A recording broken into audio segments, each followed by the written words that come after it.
Everyone wants to create generational wealth, but what most people end up doing is creating generational debt. That's a problem we need to fix. And the solution is quite simple.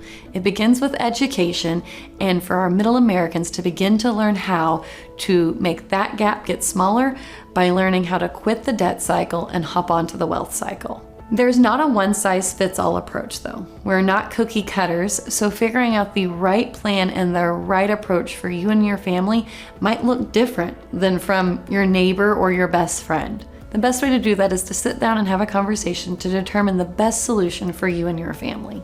You need to know about how things like taxes are going to affect your growth, your distribution, so when you're using your money, and the legacy when you pass that on.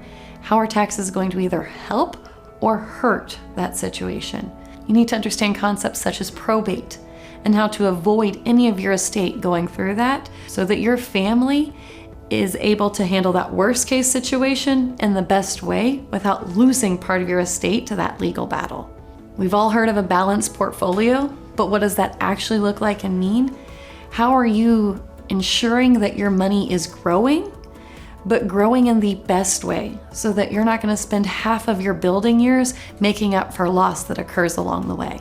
While we're focusing on wealth building, we also need to focus on protecting that wealth, because we're going to work all these years to build this pile of money up so we can have financial independence, so we can create that wealth cycle. So we need to protect it from the number one cause of bankruptcy, home foreclosure, small business failure, and draining of life savings.